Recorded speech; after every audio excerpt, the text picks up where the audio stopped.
Now, as for the second part of this problem, and we're looking at rainfall again, is that you're taking a look at a Cornell University student, Ithaca, for 4 years. Let y bar represent the mean amount of rain for those 4 years.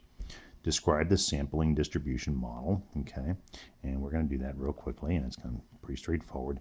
And so what we're trying to solve for is what is the probability that those 4 years average less than 30 inches of rain.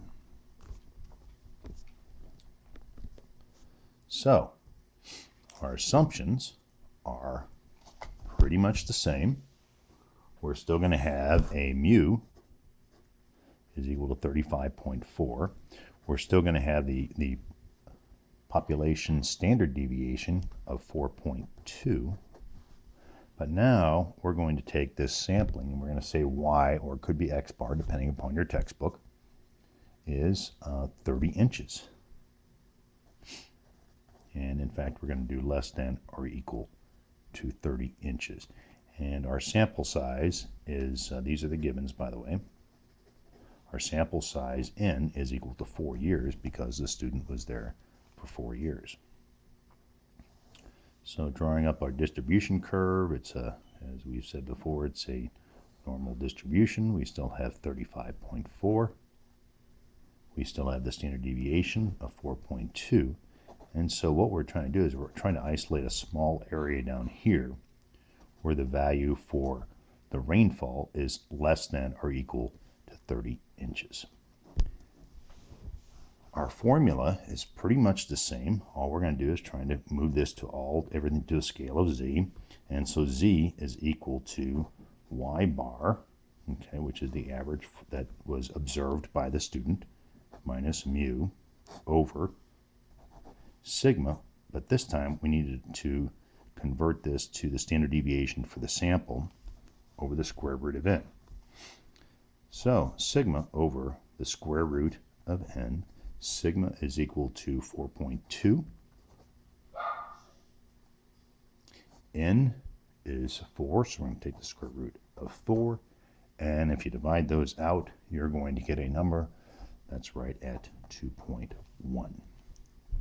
So now our z value is equal to y bar, which is 30, minus mu, which is 35.4, divided by 2.1.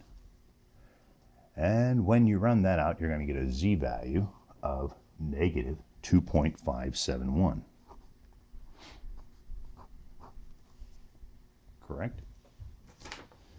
Now we're going to go to our z chart, and we're going to go to the negative z chart this time. And we're going to go to a minus 2.57. We're right at that. And so it's 0.0051. 0051. So what you would conclude is that the probability of 30 inches of rain or less for those 4 years is about a probability of 5%.